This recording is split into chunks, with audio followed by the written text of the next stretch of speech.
finally got results from the CT scan for both Silvia and Aura.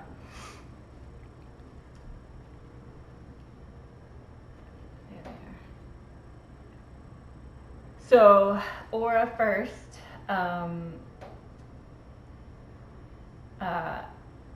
We have official confirmation that she has a cleft palate. So basically, it's huge.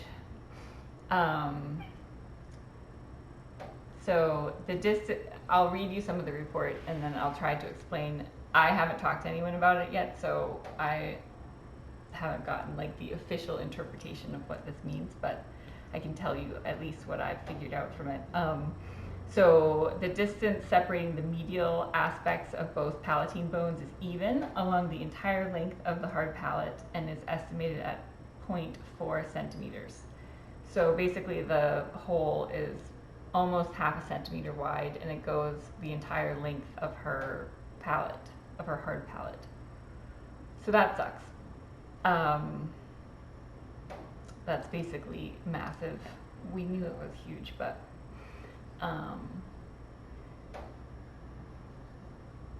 the next thing, at the junction between the hard palate and the soft palate, there is an abrupt widening, and the soft palate is almost virtual, which means it's barely exists, reduced to a symmetrical, small, broad-based soft tissue, and the hole at that point is 1 centimeter. So that sucks too. So that's the hard palate's like the roof of your mouth, and then the soft palate is behind that, like starting to go down your throat, right? So the part that surprised me was the left and right tympanic bulla are almost entirely filled with soft tissue material. So that's basically the same as with Celia with her ear polyps, the same kind of area that she's got soft tissue filling, like it's not her nasal passages, and but it's like sort of related to her ears. Hold on, the miracle kitten is having a little tantrum. Are you sad? Come on. I just don't want you to, yeah, you can come out, but I don't want you to get too wound up. The miracle kitten had a difficult hip day yesterday, so I'm trying to keep him from being too rambunctious. He's better today, but you know how he gets. Look, there he goes. So,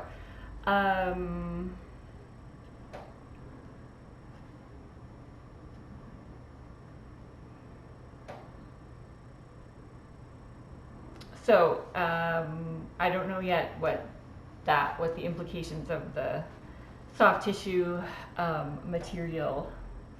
I don't know exactly what that means, what that would be, if it's just inflammation. I don't know.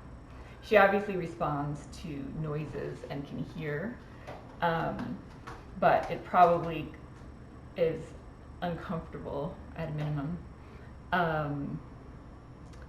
And then this is what also surprised me. The left and right nasal passages are considered within normal limits. So I don't know if they're including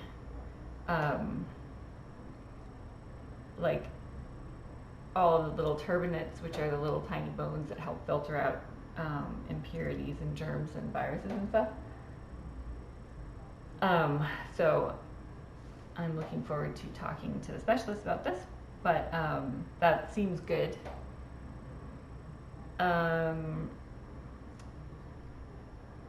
And then the rest of the skull structures and cranial cervical region are considered within normal limits, so that's good. So, and then their conclusion, findings are compatible with the reported cleft palate. And then bilateral otitis media, which is what they found with the soft tissue in her like middle ear sort of area. And the nasal passages are considered unremarkable. So that's good. That part's good. I think. I'm pretty sure that's good.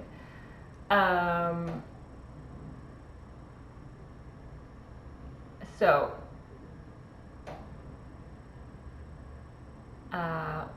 we're waiting and hoping to get pictures. They have said they will get us some, so we're hoping for that. And then we do have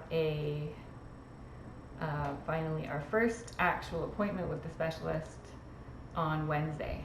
So very excited for that.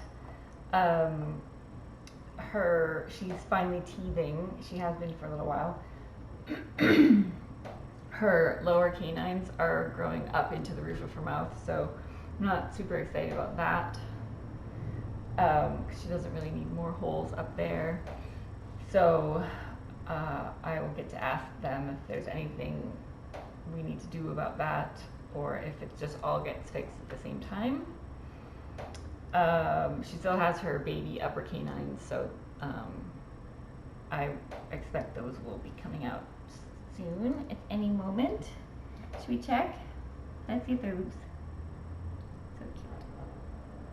Nope, that one's not loose yet. Nope, they're still pretty solid.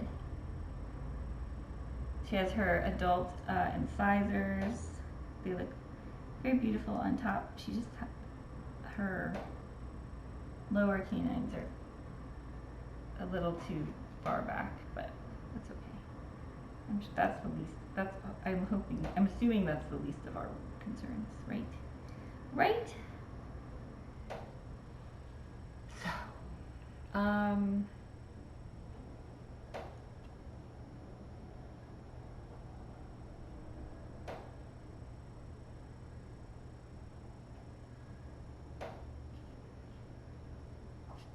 So, gigantic cleft palate. I'm hoping that there will be enough tissue to close the gap. I think that's probably our biggest challenge at this point. Now that she's survived past, we've gotten her through the aspiration pneumonia risk. Her lungs are still perfect. Good job. But it is a bit sobering to hear how big her cleft is.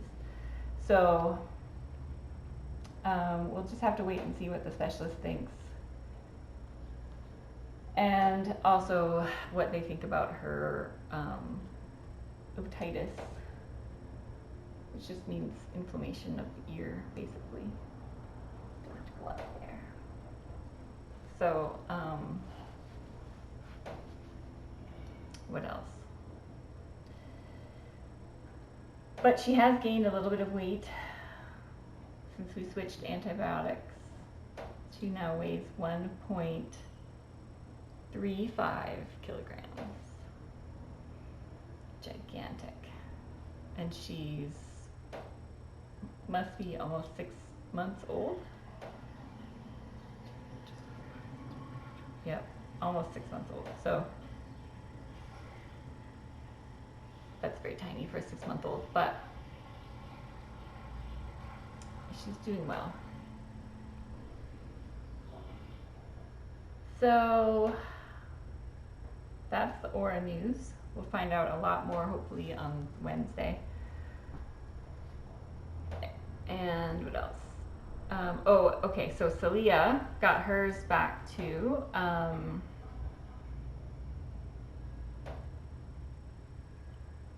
So again, as suspected,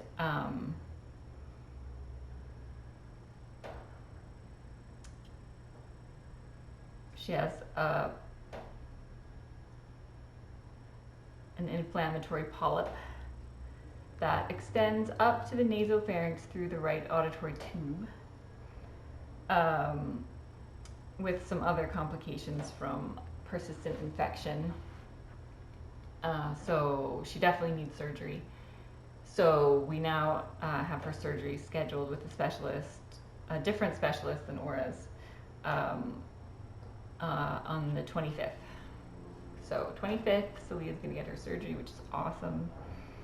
I think she's gonna feel so much better. She had another massive pus explosion a couple days ago, maybe a week ago. So it's just going to keep happening because there's no way we can't actually eliminate completely the infection because it's deep inside of her bones, because she's just had it for probably her whole life. So the most interesting thing about this report was some hypodense tissue is noted extending from the right tympanic bulla into the right auditory tube and in the right nasopharynx. At this level, there's a 1.2 by 1 centimeter rounded structure causing a ventral displacement of the soft palate. So basically, you don't need to CC that whole thing, but basically what it means is there's a 1.2 by 1 centimeter, so it's like about that big, polyp that's basically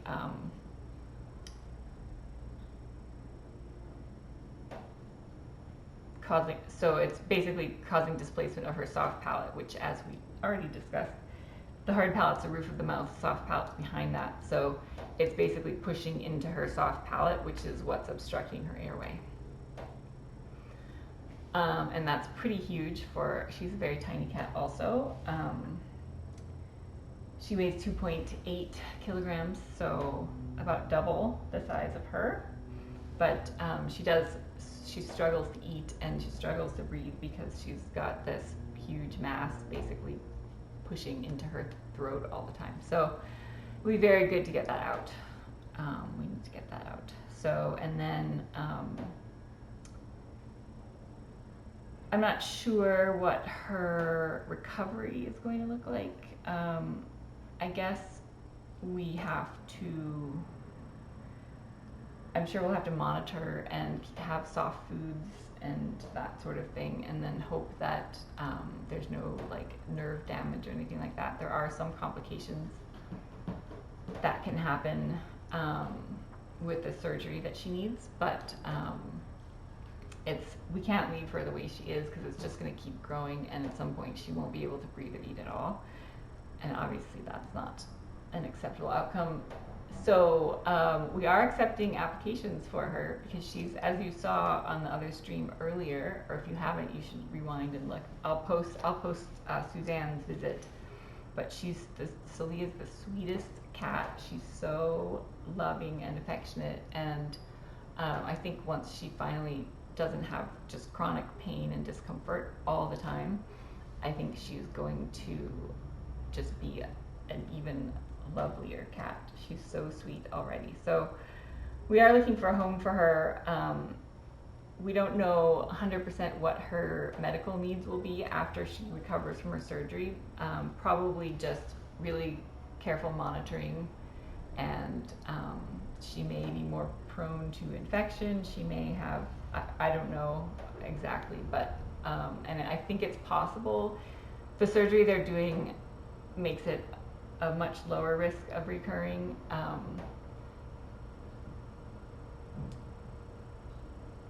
Is my understanding. But my understanding is that it may possibly recur at some point. I don't know 100%. So we'll find out more about that. But hopefully she won't have any like really extreme ongoing medical needs once we get the surgery done and she's recovered from that. So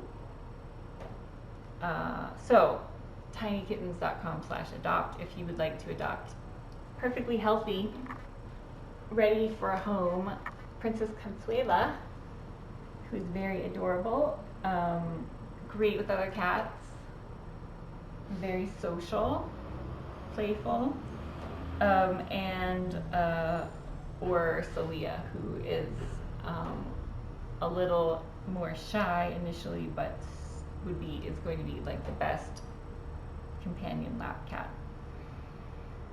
but maybe some medical needs at some point. So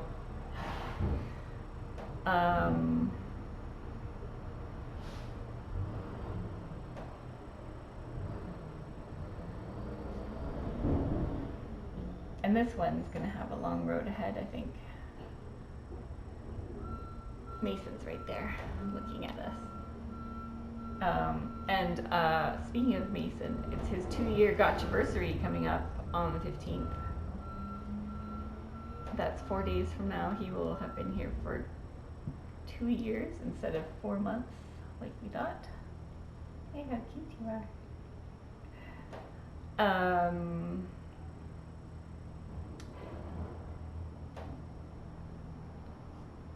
So what else?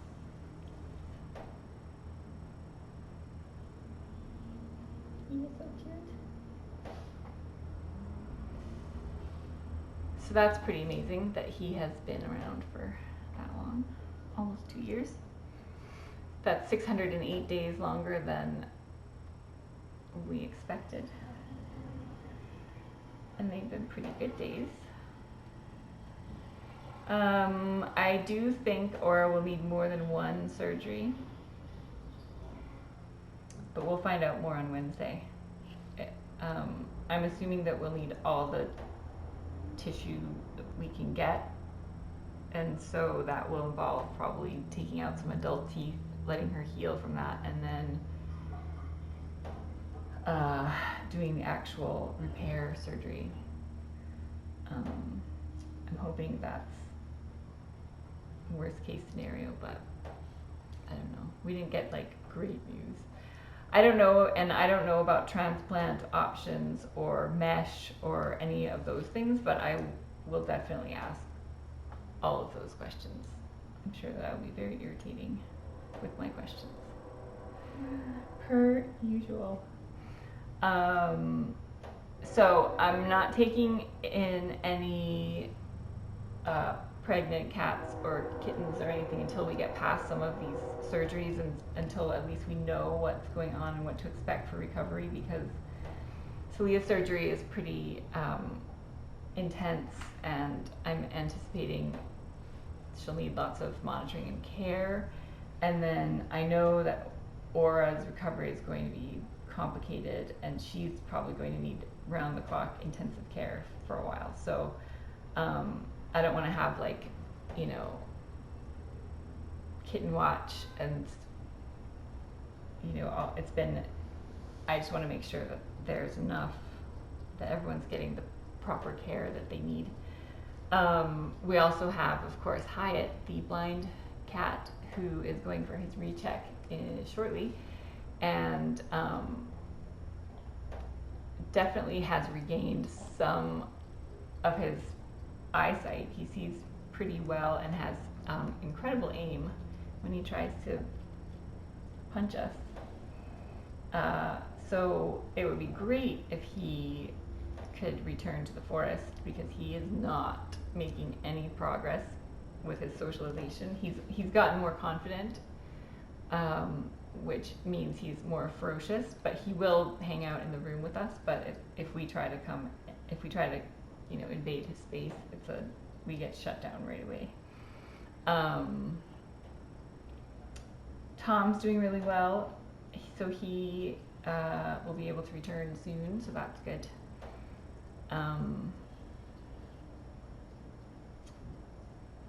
So yeah, so we're retesting Hiit's toxoplasmosis today. I think that probably takes a week, maybe more, at least a week to get those results back.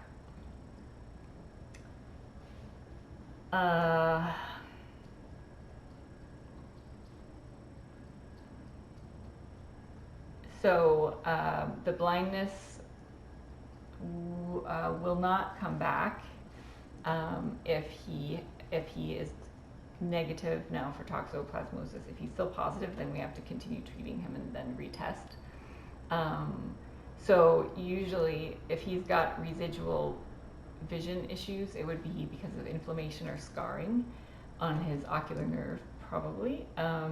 And so inflammation can continue to improve over time, and scarring may improve a little bit over time. Don't know about that, but we definitely won't return him unless we're all confident that he will be fine. He definitely can see us coming a mile away. He can run away. He can jump from the top of the cat tree to the top of the 9.5-foot tall wall, no problem. He's in incredibly good shape. He's very strong. So I'm not super concerned about how he would do out there, but we just want to make sure that he's going to be able to thrive if we did return him. But because he is completely making zero progress being socialized, it's his best outcome for now, at least, would be to go back. We've tried all sorts of different things with him, and he does secretly like being petted eventually, but he's very aggressive. Unlike Mason. Mason's like the sweetest, least aggressive cat you'll ever meet. So for him, and he's happy being in a home. Oh, he's back there. But Hiit, I think, would be much happier if he could be free. And we definitely can't adopt or foster him if he's, he has drawn a lot of blood. There's been a lot of bloodshed, and he's incredibly difficult to handle, even for Gwen and I, who are, pretty good at handling the ferocious ones. So that's what we think is going to happen. Well, I don't know. That's best case scenario for him and for us. So it would be great. It would be actually amazing if Hiit could see well, considering he was in such bad shape when he came in and we didn't know what was going to happen to him. It would be amazing if he and Tom can go back, and then Salia and Aura. We need a home for this one. She's ready to go right now. And then Cassidy, the miracle kitten, who is over there on the stairs, has been having some hip issues. So we've been trying to talk to some other specialists and see if there's any creative solution we can come up with for that. So that's another thing that will be very time intensive if there is a possibility for something for him. In the meantime, this is his new physical therapy course, which helps him to use his hips, walk with them. And he's getting the loop several times a day. Hard to say if it's helping. Look at you, you're so cute. Take me home. So, I think that's it. There's lots going on. No kittens at the moment, but the timing's not the greatest because kitten season is going to be over probably just as we get everyone settled and well, I don't know. She's going to be a while, and I don't know about Puff Puff, what's going to happen with him, but once we know more, then we'll.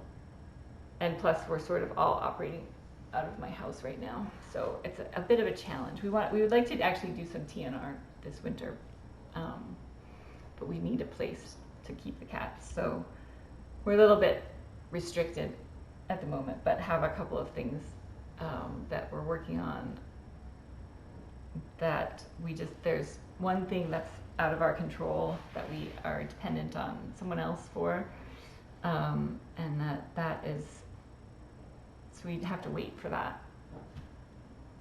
So that's why we haven't done anything yet, because we're waiting on something that's outside of our control. And then once that gets done, then we will move forward very quickly. And then we'll be able to do more. So, I think that's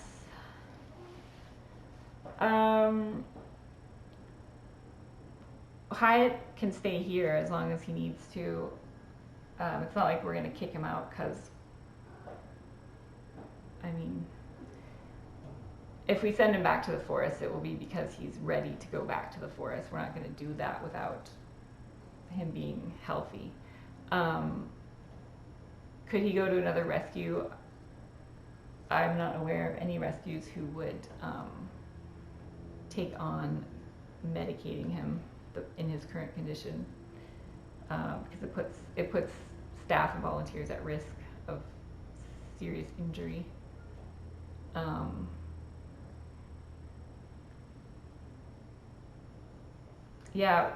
We looked into getting a trailer, but the bylaws prevent us from having a trailer here, so that to put an end to that pretty quickly.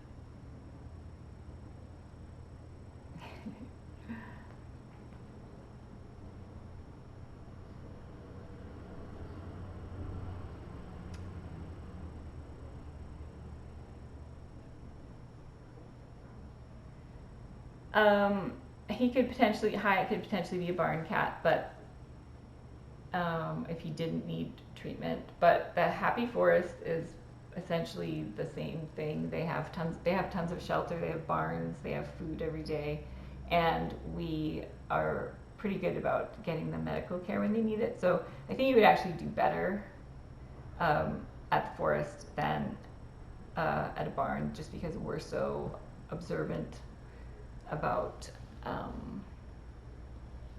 any medical needs, and we know his history and everything. So I think, and plus he grew up there, so he knows it. It's his home.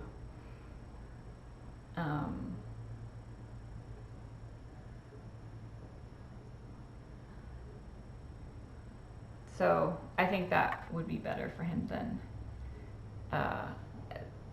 He's also, not like super cuddly with other cats. I don't think there is a rescue that would take him on, honestly. Just the way he is, I don't think we would be able to find one that would take him.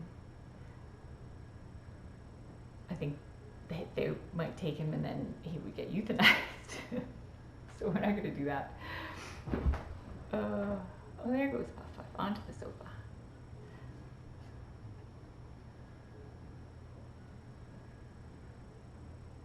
I don't know yet what the surgical plan is for Salia's polyp removal, no.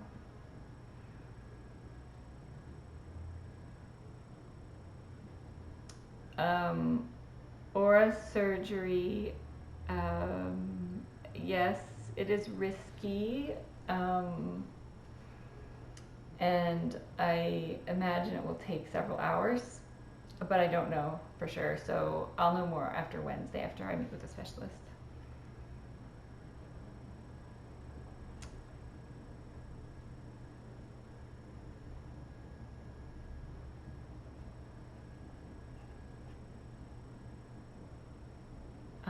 Could Princess Consuela wear a colored collar? That's a good idea. I'll see if I can find one. I'm sure she will love that. She's even hard for me to tell apart sometimes, her and Bartlett. She's much smaller, but they have the same kind of shape, and she's going to check out Puff Puff on the sofa. She even gets along with Puff Puff now, which is good.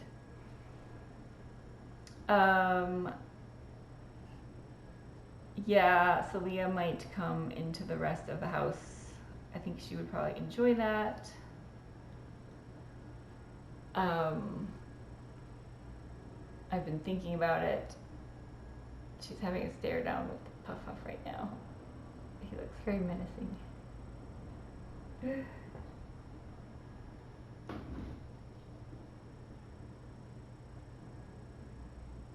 Yeah, we will all be nervous and worried for sure when it's time for surgery, but she can't live like this.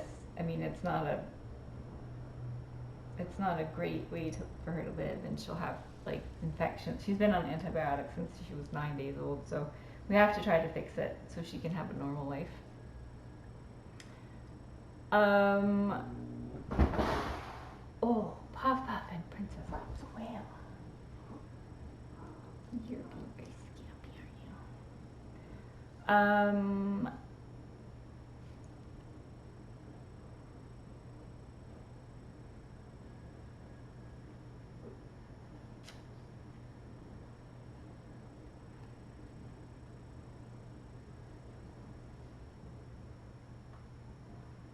So, yeah. I think that's it. I'm just looking to see if there are more questions. So, long update. But it's been busy trying to figure out how to, a lot of the, you know, next phase, the logistics for the next phase have been quite complicated. So trying to get all that stuff settled has been very time consuming, along with it's like several hours in the morning to do meds and stuff, and then several hours at night to do meds and stuff for all these super high maintenance cats. And because when Aura had her fever, we did some viral testing and we found she was positive for mycoplasma, which is actually bacteria. But so then we have to treat everybody, and it's like a whole big thing. So yeah. Anyway, look at cuties. Everyone's doing well now, though. But she infected everyone. Good job. Yeah. So what else?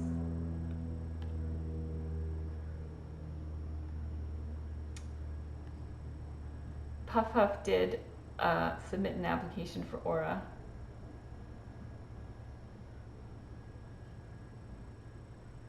But we are not currently reviewing applications for her, so he's gonna have to wait.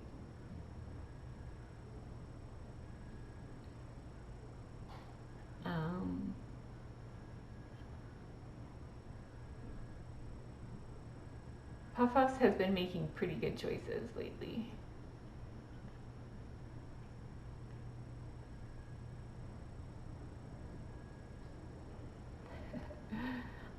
I'll give Mason a hug tonight when I give him his meds and he's wrapped in his pet ball. He's doing pretty well medically. He's got his anemia is getting worse. Some of his levels are slowly increasing in the bad, and like going in the wrong direction. But for the most part, he's pretty stable and he seems to be feeling good. So that's the best we can hope for after 2 years. 608 days longer than we thought. And they've been pretty good days for the most part. So anyway, I think that's all I have to say to you.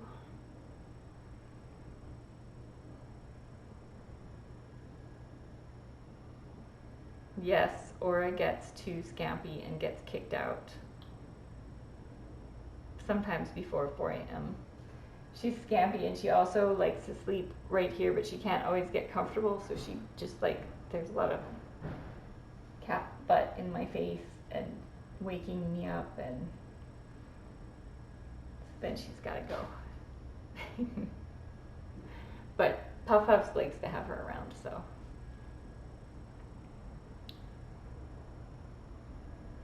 I don't know if Hiit will continue to be treated until his results are known. We'll see what Dr. F thinks.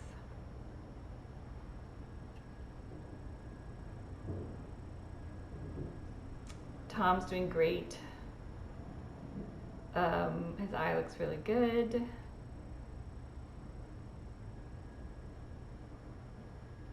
Tom's pretty adorable.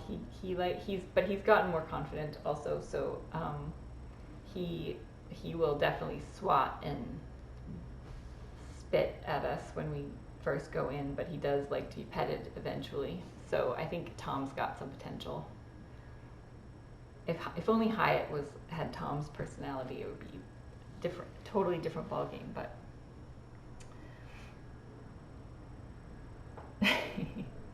If I sat here, they would all be here all day. Except Puff Puff is over there trying to lure me to the couch, and Bartlett's up on the windowsill. But there's 1, 2, 3, 4, 5.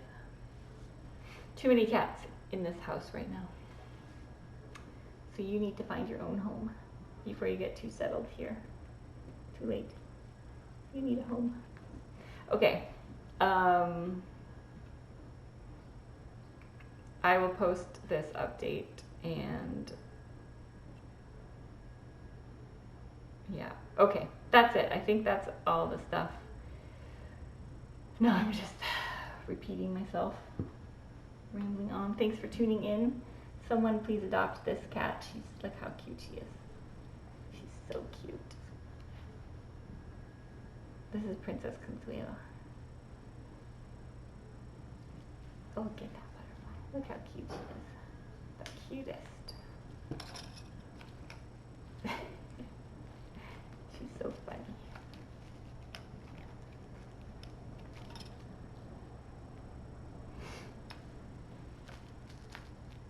All right. I'll post it right now.